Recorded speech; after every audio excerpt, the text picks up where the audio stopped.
Ok, buongiorno a tutti, buongiorno a coloro che ci stanno guardando attraverso internet, YouTube. E siamo qua stamattina per fare che cosa? Per onorare, glorificare e incontrare il nostro Signore. Ok? Se tu hai portato la parola di Dio, la Bibbia, o nel cellulare oppure la Bibbia cartacea, ti invito ad aprire in Prima Tessalonicesi al capitolo 5.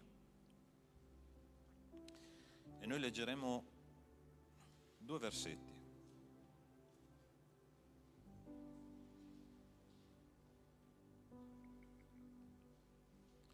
Prima il versetto 5, Prima Tessalonicesi capitolo 5, prima leggeremo il versetto 5 e poi il versetto 17.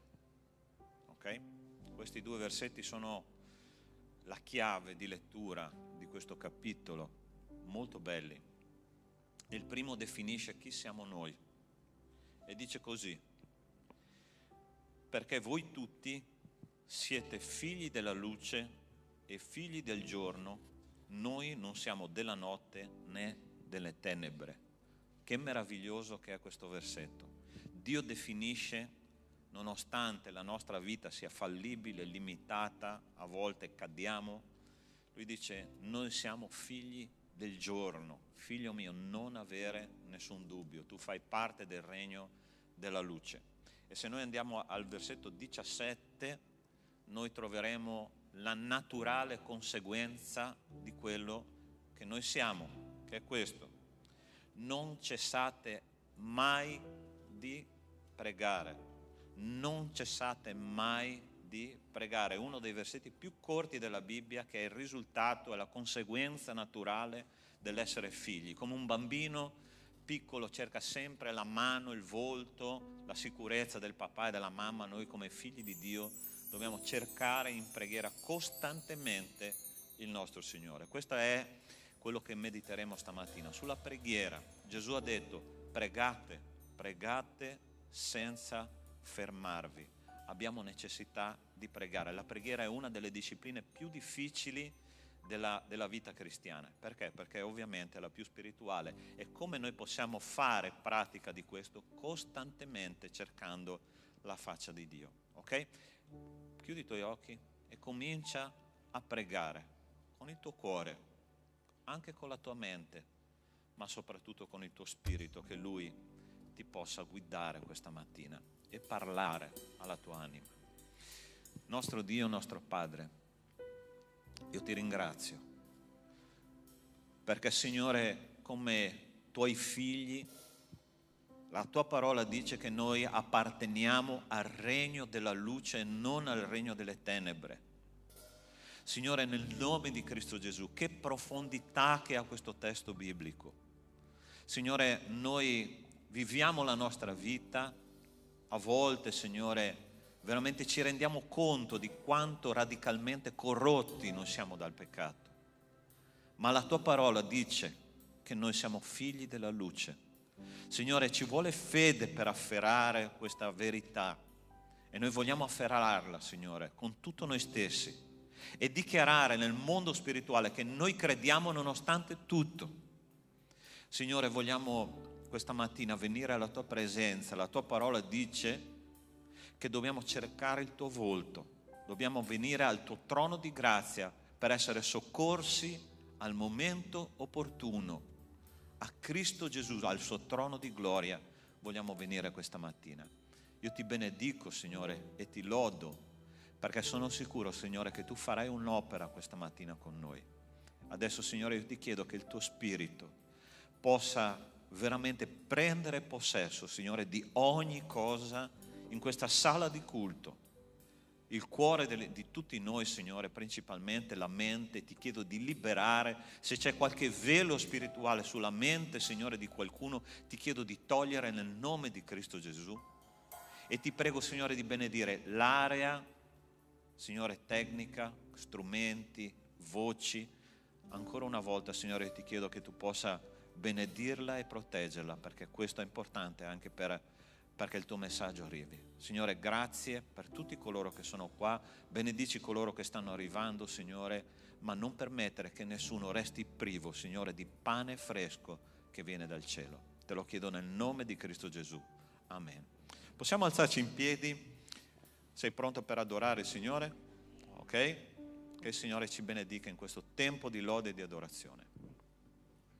Amém. Noi vogliamo gioire nella presenza del Signore e abbiamo un invito ad adorare il Signore in Salmi 95. Venite, cantiamo con gioia all'Eterno, mandiamo grida di gioia alla rocca della nostra salvezza. Veniamo alla sua presenza con lode, celebriamolo con canti, poiché l'Eterno è un Dio grande e è un gran Re su tutti gli dei. Questo è il nostro Dio ed è per questo che noi possiamo dire grandi cose il Signore ha fatto nella nostra vita e per questo noi siamo nella gioia. Amen? Cantiamo insieme.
Una vita di gioia e danza ed è per questo che noi siamo qui questa mattina, Signore, per innalzare il nome Tuo e dire che Lui vive in me, e Gesù vive in me, perché ha pagato i miei peccati, mi ha donato salvezza, perdono, amore, grazia ogni giorno ed è questo che noi vogliamo cantare.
Noi siamo grati al Signore perché Lui è presente nella nostra vita e possiamo dire come Davide, come la cerva anela i rivi delle acque, così l'anima mia anela te, o Dio vivente. L'anima mia è assetata di Dio, del Dio vivente. La nostra richiesta, Signore, che il Signore sia nella nostra vita il dono, il proprietario, il re, colui che ha completo dominio sulle nostre menti, sui nostri cuori, sulle nostre azioni. Questo è il nostro desiderio. Sappiamo che ciò che brama la carne è diverso di quel che brama dello spirito, però noi dobbiamo ricercare e chiedere al Signore la forza ogni giorno di essere come Lui vuole. Amen.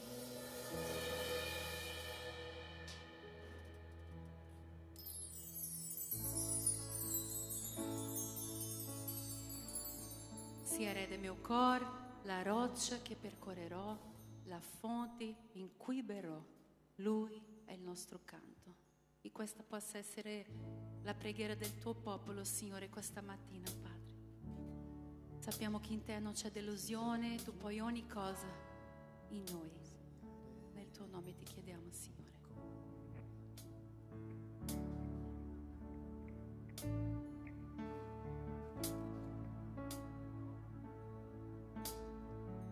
Cantiamo. Sia il re del mio cuore, la roccia che percorrerò, la fonte in cui berrò, Lui è il canto mio. Sia il re del mio cuore, l'ombra che mi coprirà, la vera libertà, Lui è il canto mio. Se tu sei buono, se tu sei buono. Sia del mio cuore il vento che mi guiderà, la mia ancora sarà, Lui è il canto mio. Sia del mio cuore, fuoco nel mio cuore che mi fa vivere per Dio, Lui è il canto mio. Sia del mio cuore, fuoco nel mio cuore che mi fa vivere per Dio, Lui è il canto mio. Se tu sei buono, se tu sei buono, se tu sei buono, se tu sei buono. Non mi deluderai, tu non mi deluderai, non mi deluderai, tu non mi deluderai, non mi deluderai, tu non mi deluderai, non mi deluderai, tu non mi deluderai. Se tu sei buono, se tu sei buono, se tu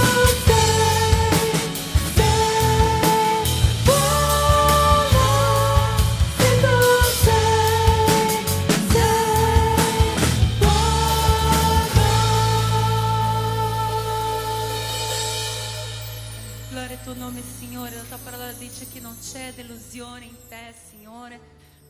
Noi possiamo confidare appieno, Signore, nel tuo nome, nel tuo amore, nell'essere il nostro papà, Signore, colui che prende cura di noi ogni giorno, Signore.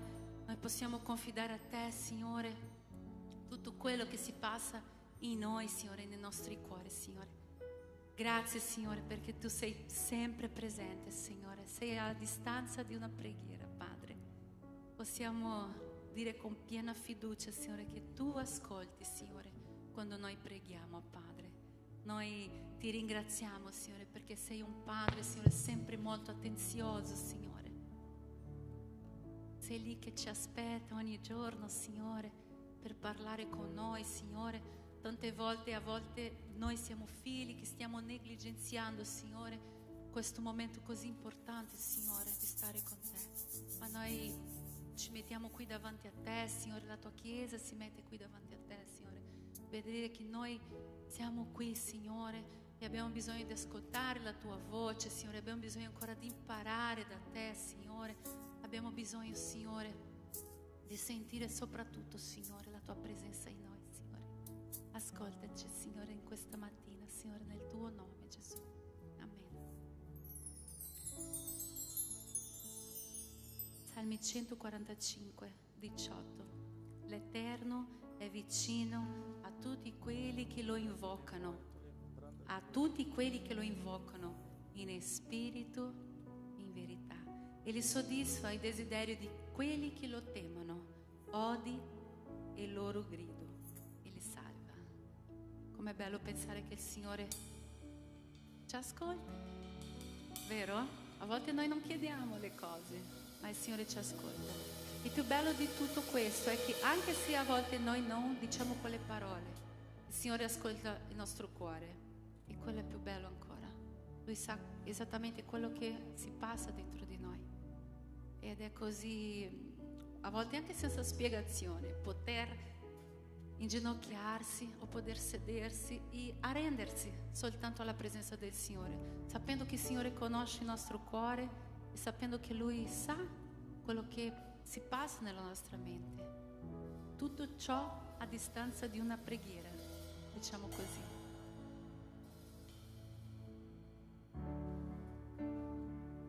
Cantiamo insieme.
Signore, perché Tu ci esaudisci sempre, Signore.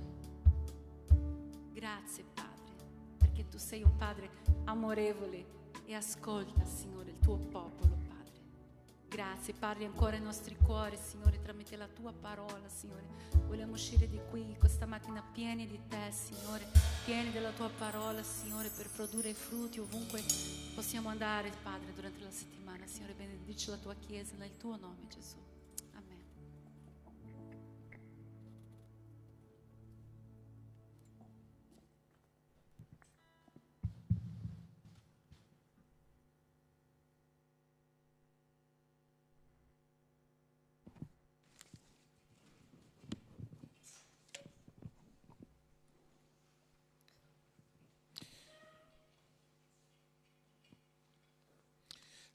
Vi devo fare una confessione personale. Quando ho cominciato a preparare questo sermone, questa settimana, ho detto: Signore, mi sento imbarazzato a predicare questa cosa, perché veramente quando io ho cominciato a sviluppare il tema della preghiera, ho capito quanto profonda era la cosa, no? E ho detto: caspita, devo fare una rivoluzione nella mia vita, e quindi non sarò il rappresentante perfetto di quello che dirò stamattina, ossia stamattina predicherò bene e razzolo male.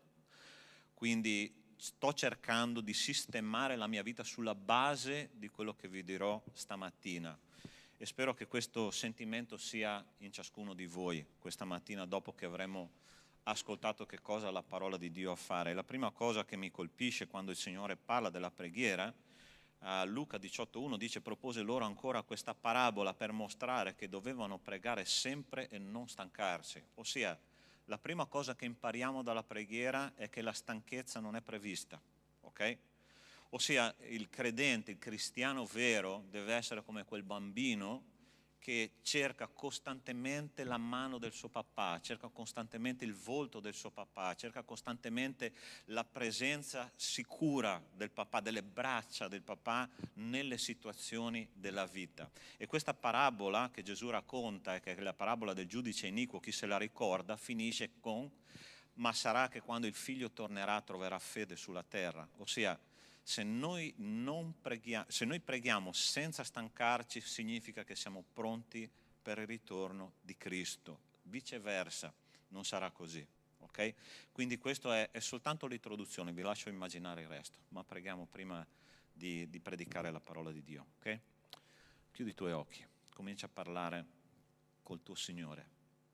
Signore, siamo qua come una classe di alunni, Signore, che devono imparare, Padre, a pregare. Il mondo spirituale attorno a noi è qualcosa di talmente diverso dal mondo naturale, Signore, che io ti chiedo nel nome di Gesù di aiutarci a andare in profondità, Signore, perché non possiamo vivere su questa terra senza, Signore, pregare. Pregate sempre, senza stancarvi. Signore, aiutaci, perché veramente siamo in debito con te. Siamo in debito con lo Spirito di Dio che ogni giorno ci chiama a un rapporto personale con te, profondo, sincero e amorevole, attraverso la preghiera. Te lo chiedo nel nome di Cristo Gesù. Amen. Il primo testo che vorrei leggere insieme a voi, anche insieme a me, insieme a voi, si trova in Romani capitolo 6 da 3 a 7, e mi direte: pastore, ma cosa c'entra questo testo con la preghiera? Io ti comunico quello che il Signore mi ha comunicato questa settimana, ok? E per avere una preghiera efficace o di successo ci vuole un rapporto, una relazione libera col Signore. E dice così questo testo: o ignorate forse che tutti noi che siamo stati battezzati in Cristo Gesù, siamo stati battezzati nella sua morte, siamo dunque stati sepolti con Lui mediante la preghiera, mediante il battesimo della sua morte, affinché, come Cristo è risuscitato dai morti mediante la gloria del Padre, così anche noi camminassimo in novità di vita. Perché se siamo stati totalmente uniti a Lui in una risurrezione simile alla sua, sappiamo infatti che il nostro vecchio uomo è stato crocifisso con Lui affinché il corpo del peccato fosse annullato e noi non serviamo più al peccato, infatti colui che è morto è libero dal peccato. È interessante che questa lettera è stata scritta alla Chiesa in Italia, ossia alla Chiesa di Roma. Non a caso noi siamo gli uditori di questo testo biblico stamattina. L'Apostolo Paolo stava invitando a capire che cosa Cristo ha già fatto nella vita di ogni vero figlio di Dio. Pastore, cosa c'entra tutto questo con la preghiera? È interessante che ti ricordi che cosa è successo ad Adamo ed Eva, no? Il capitolo 3 di Genesi.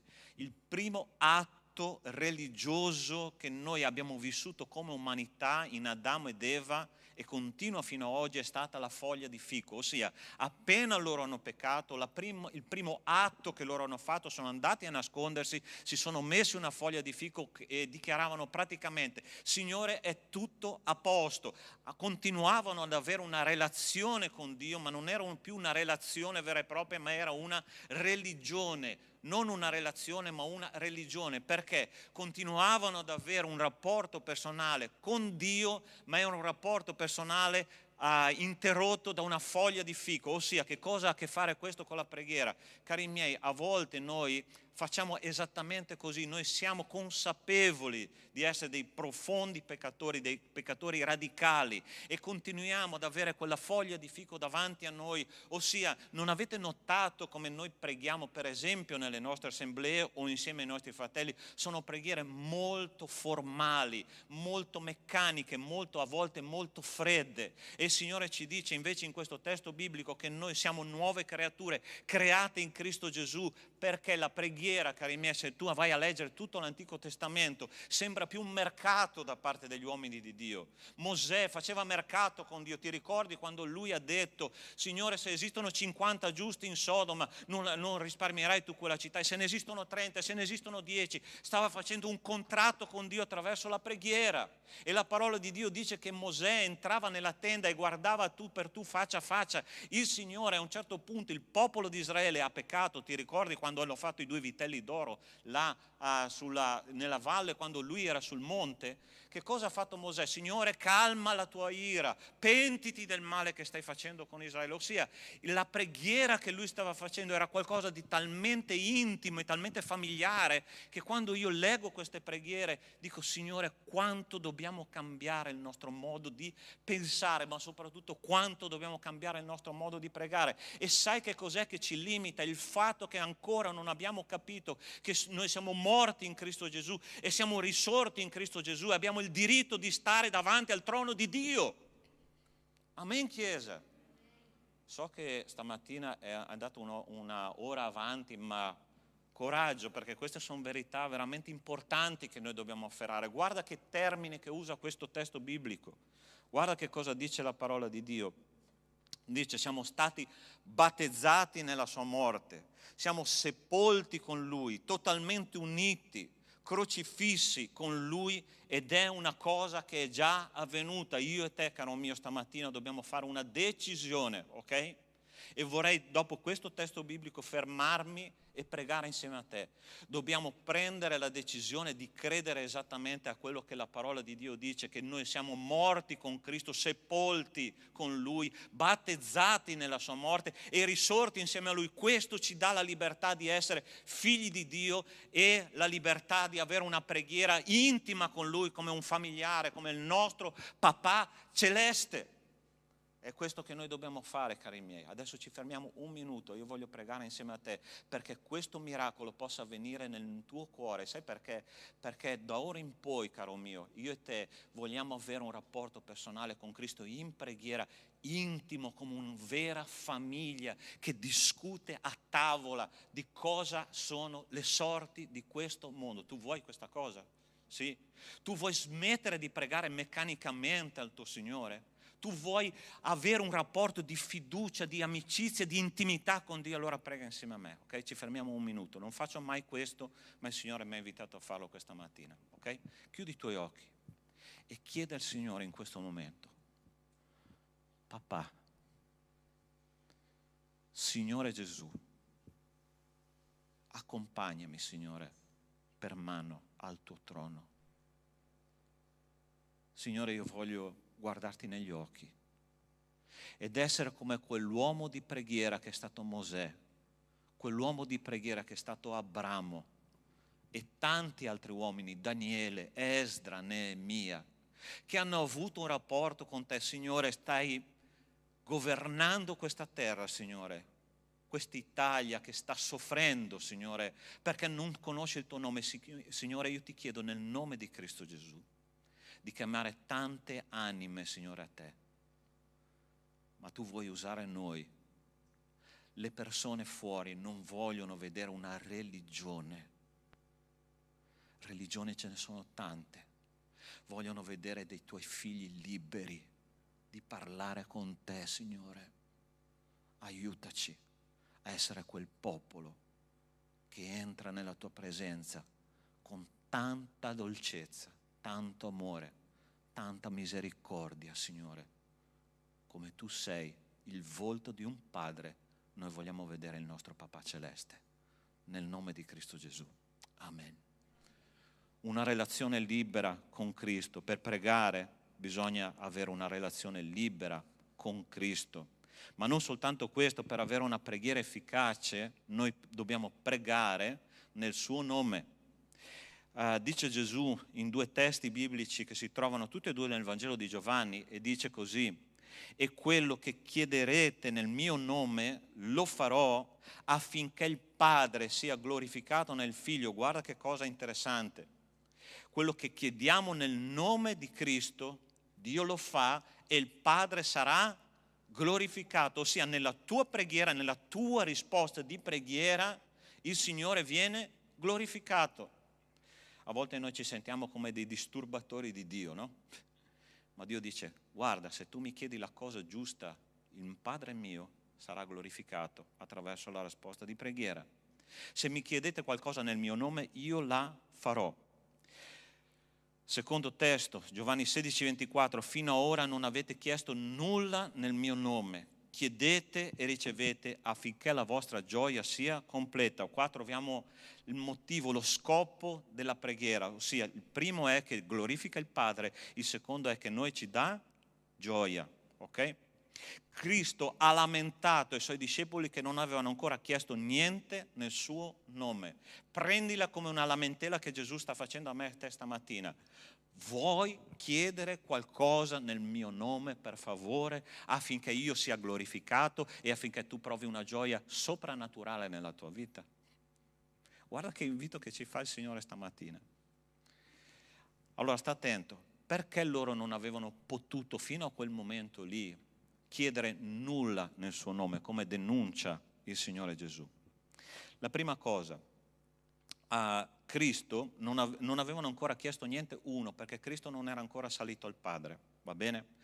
La cosa che doveva succedere è che Cristo doveva morire, risuscitare, e come dice la parola di Dio nel libro di Ebrei, nella lettera agli Ebrei, lui si è seduto alla destra del Padre, dialogando costantemente col Padre, ossia tu sai che il ministero attuale di Cristo è intercessione per la mia e per la tua vita. Lui dice: vive per intercedere per noi, così dice la parola di Dio. E quindi seduto alla destra del Padre, io e te adesso possiamo finalmente parlare con Cristo. Cristo parla col Padre e le preghiere possono avere una risposta chiara, certa, come promette il Signore. Io lo farò, dice questo testo biblico. Ma la seconda cosa è che noi non potevamo, e i suoi discepoli non potevano chiedere nulla nel suo nome per un semplice motivo: perché ancora non avevano una mente rinnovata da Cristo.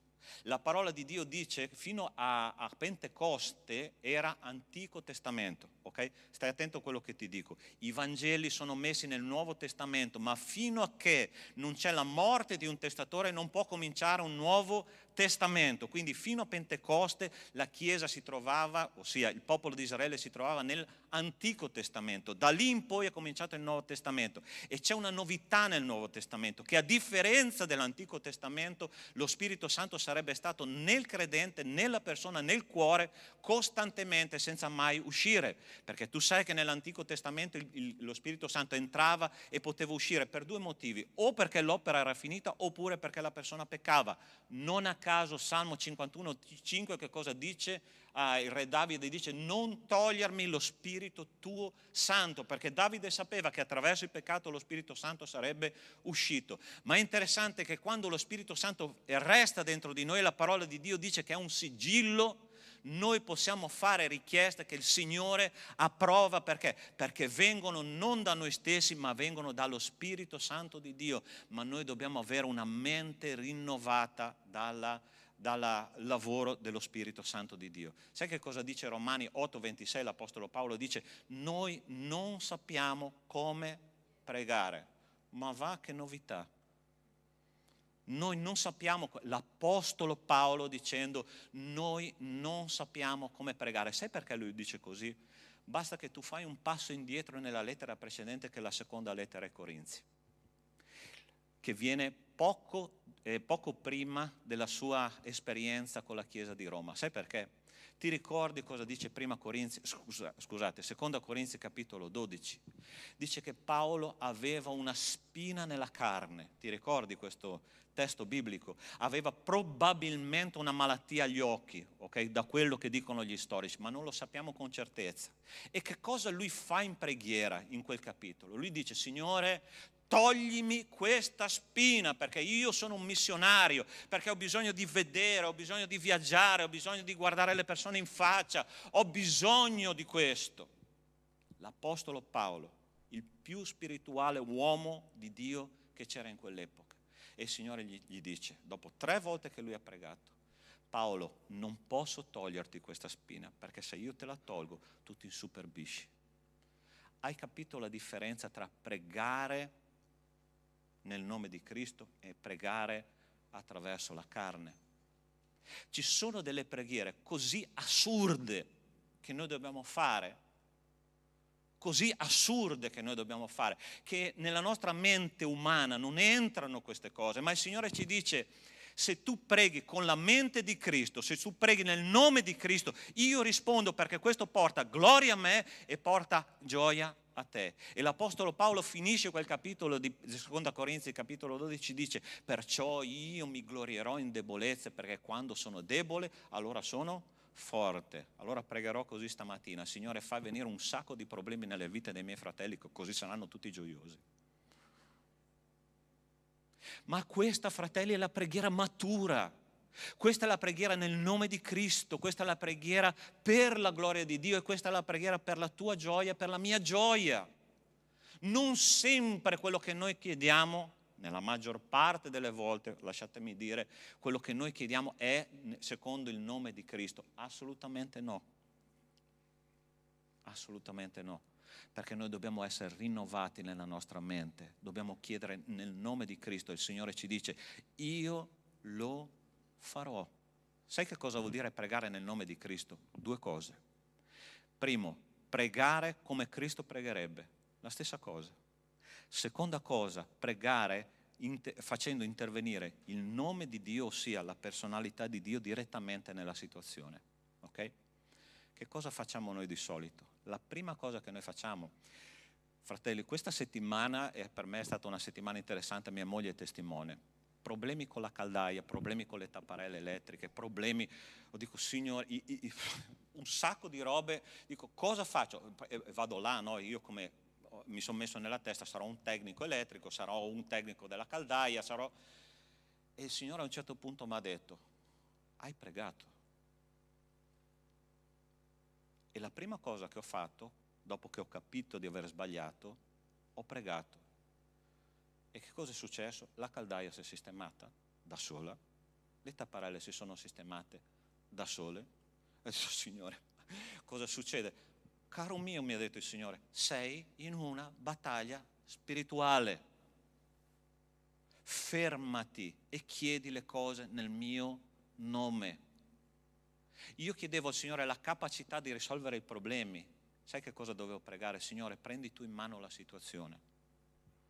È molto diverso, vero? Perché noi siamo sempre al centro. Andiamo sempre, io ce la faccio, io posso. Finché non arriva quella tempesta nella tua barca dove il Signore con le sue manine scuote un po' le tue sicurezze e tu sei costretto a dire: Signore, vero? Chiedi le cose nel mio nome. Terzo punto, sei pronto a chiedere le cose nel nome di Cristo, secondo la sua volontà e secondo la sua visione spirituale. Terzo motivo per cui noi abbiamo una preghiera di successo è che noi dobbiamo versare lacrime sante. Questo testo si trova nel libro di Esdra, al capitolo 9. Sai chi è Esdra, no? Israele era in cattività, per 70 anni è stato in cattività.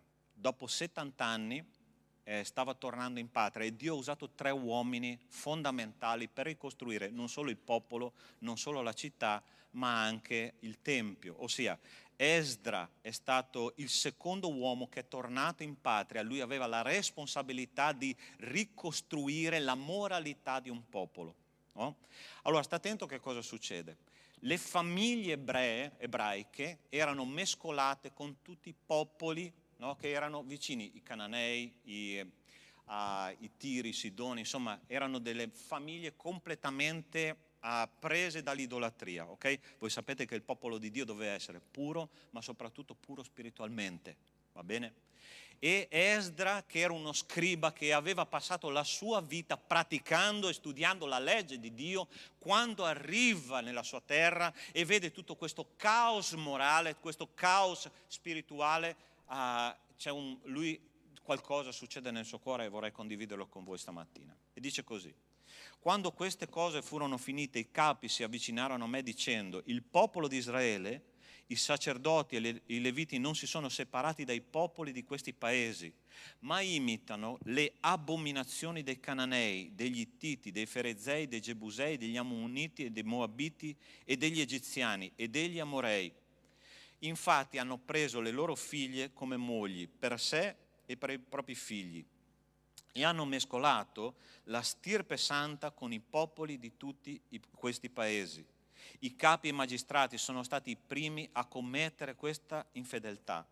Quando seppi questo, mi stracciai le vesti e il mantello, mi strappai i capelli della testa e i peli della barba e mi sedetti costernato. Allora io ti invito a osservare questa immagine, no? Uno scriba che aveva praticato per tutta la vita con fedeltà la parola di Dio, vede il popolo, che cosa fa appena vede questa situazione? Si strappa i capelli.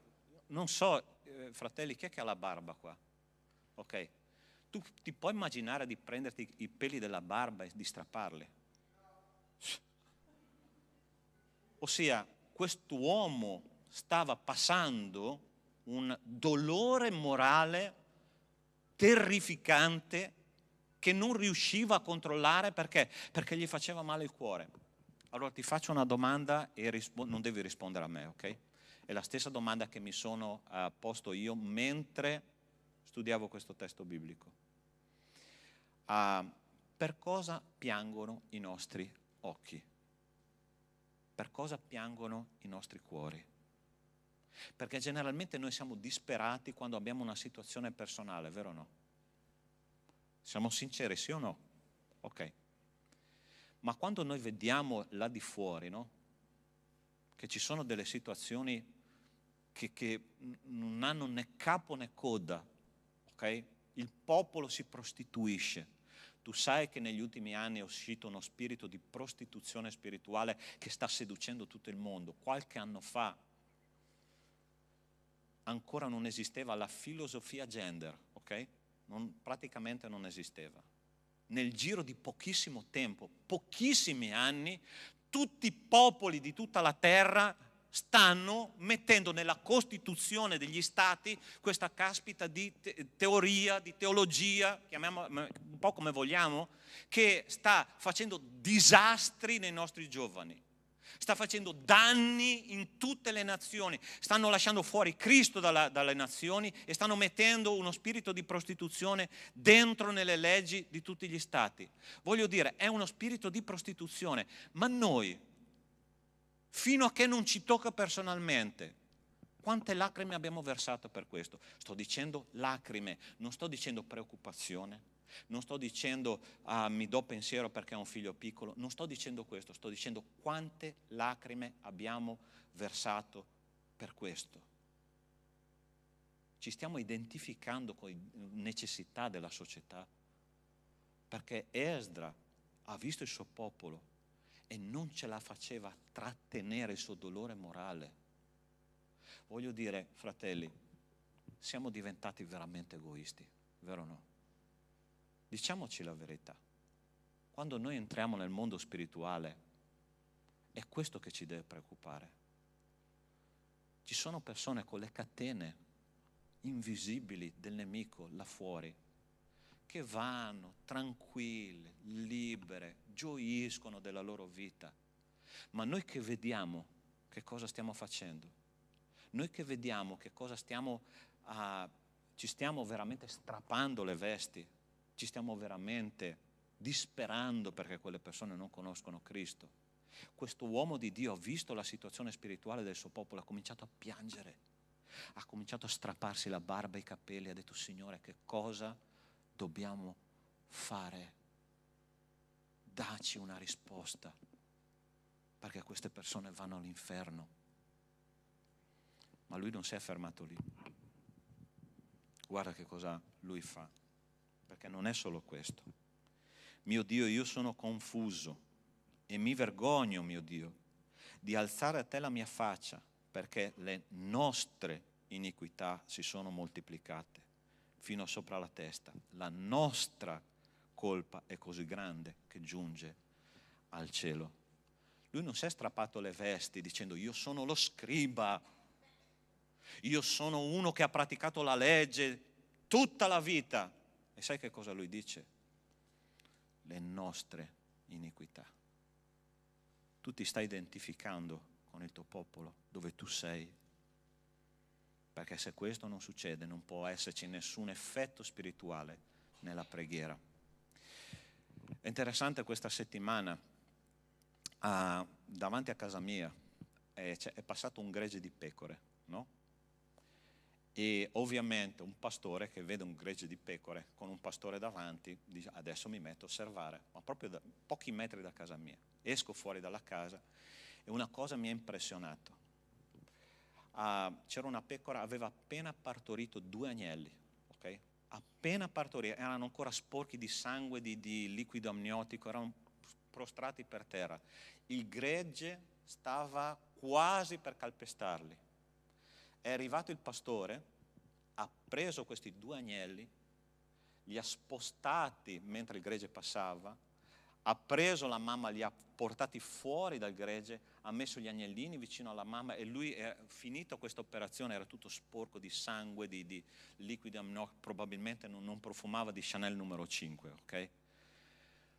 Ma la cosa che è interessante è che per salvare quei 2 agnelli lui si è sporcato le mani. Hai capito il concetto? A volte noi pensiamo: Signore, ma perché le riunioni di preghiera sono vuote?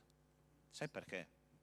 Perché le nostre preghiere sono formali, perché non ci sporchiamo le mani e non ci identifichiamo con il popolo che ha bisogno di Cristo.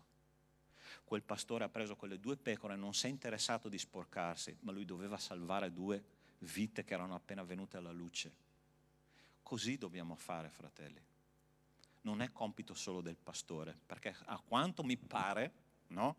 Matteo capitolo 28 dice: andate. Ha detto solo andate voi apostoli?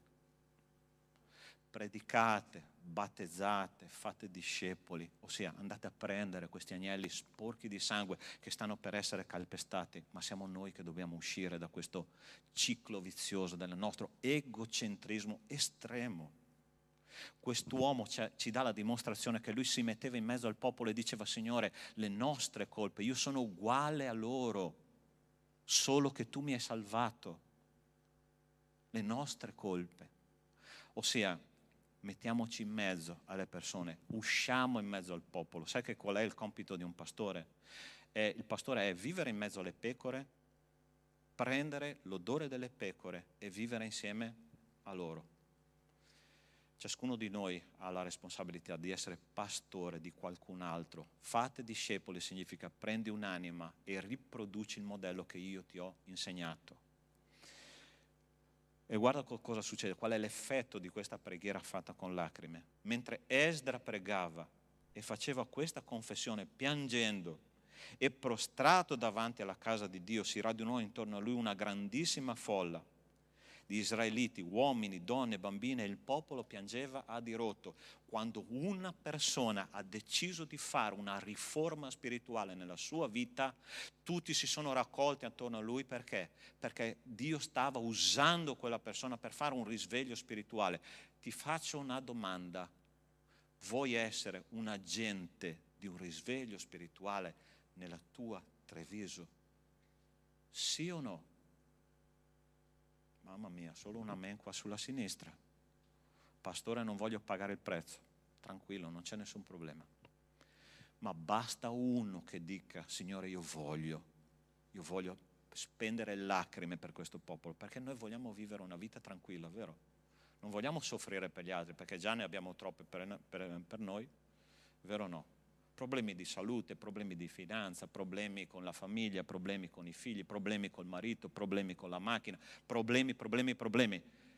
Ma è interessante che la parola di Dio dice: occupatevi prima del regno e della giustizia di Dio e tutto il resto vi sarà aggiunto.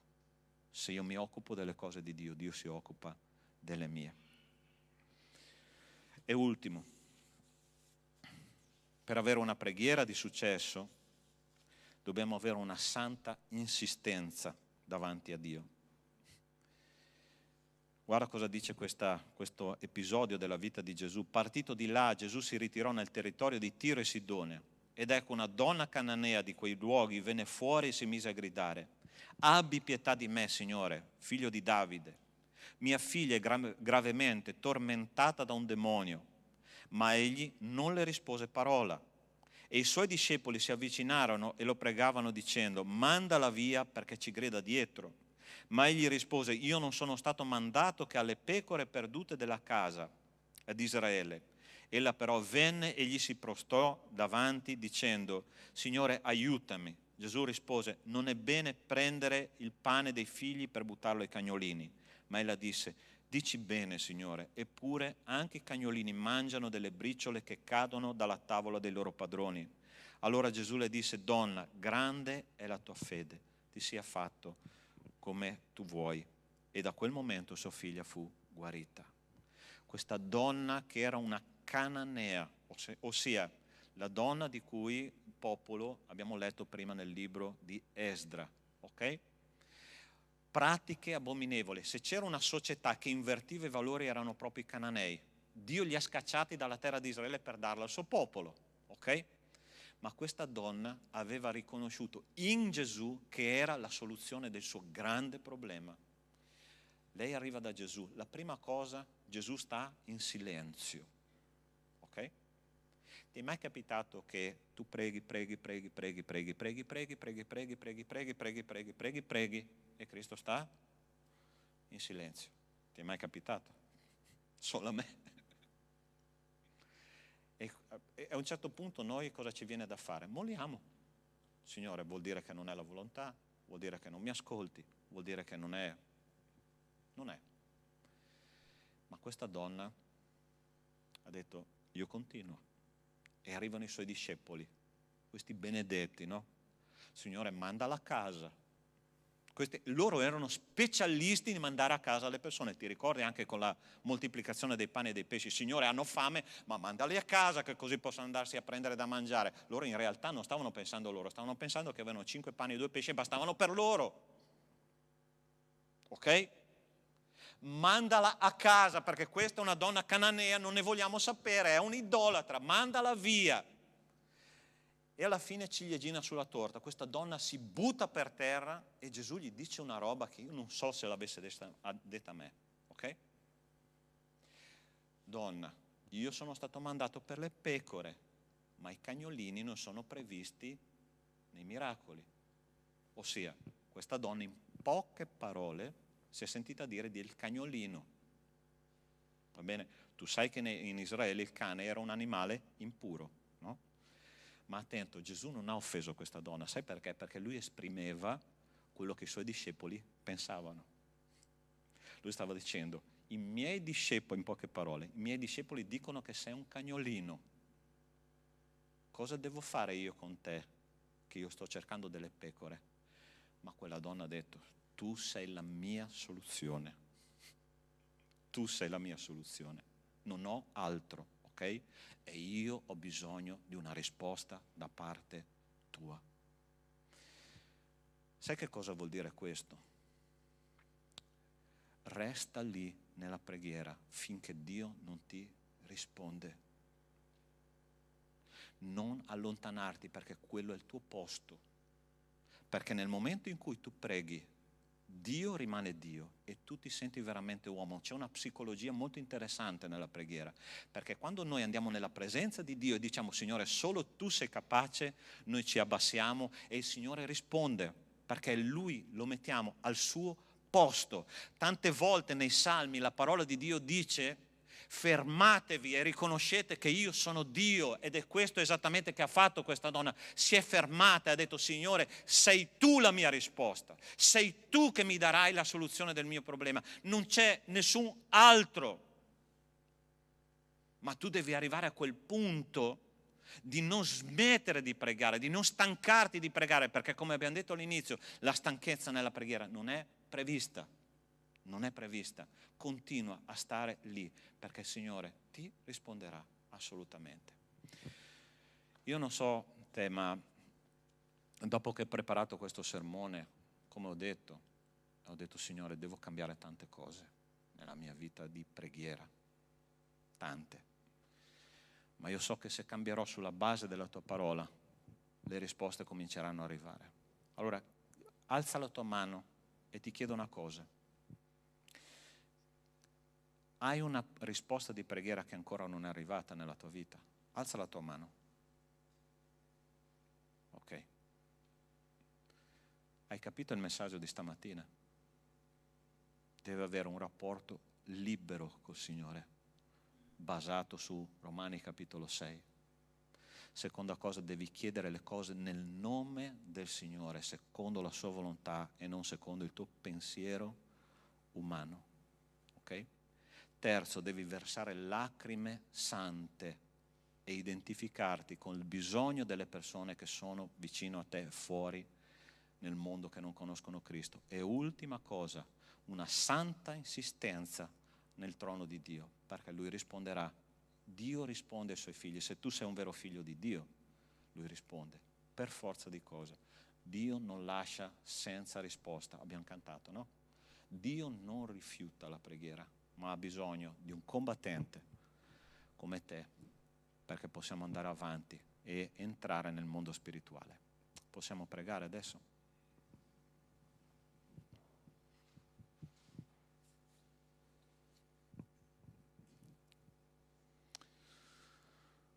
Signore, un modello di preghiera tu ce l'hai dato. E questa è solo una piccola parte. Ti chiedo, papà, di aiutarci a essere come Gesù è stato, ma a credere in tutto quello che Lui ha già fatto in noi e attraverso di noi.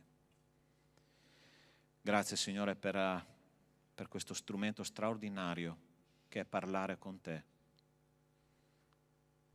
Gesù ha detto: voi siete miei amici. Signore, io voglio essere tuo amico. Io voglio essere tuo amico. E ti chiedo che chiunque qua con un cuore sincero e aperto possa veramente essere tuo amico.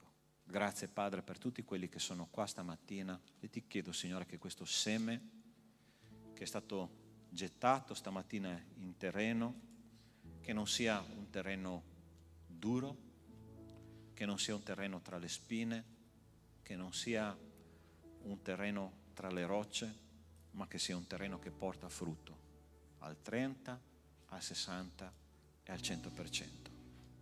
E tutto ti chiedo nel nome di Cristo Gesù. Amen. Amen. Possiamo alzarci in piedi e continuare ad adorare il nostro Signore. Ci sono tanti modi di adorare il Signore, no? Lodando, studiando, pregando e anche offrendo le nostre primizie, ok? Per far andare avanti l'opera del Signore, ok? Tutto quello che Lui ti dà appartiene a Lui. Lui ti chiede soltanto una piccola parte perché la sua opera possa andare avanti, e per fede noi dobbiamo farlo. Amen?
dedicate a te, Signore, per le vite che si sono dedicate a te, ancora oggi hanno preso un impegno in più, Signore. Grazie per la tua parola, Padre, nei nostri cuori, Signore, che veramente possa rimanere, Signore, portare frutti, Signore, di benedizione per noi e anche ad altre persone. Signore, ti chiediamo, Signore, di benedire il tuo popolo, Signore. Grazie ancora, Signore, benedici queste offerte raccolte, Signore, che possono essere usate, oh Padre, per ingrandire ancora di più, Signore, il tuo regno, Signore. Benedici la tua Chiesa nel tuo nome, Gesù. Amen.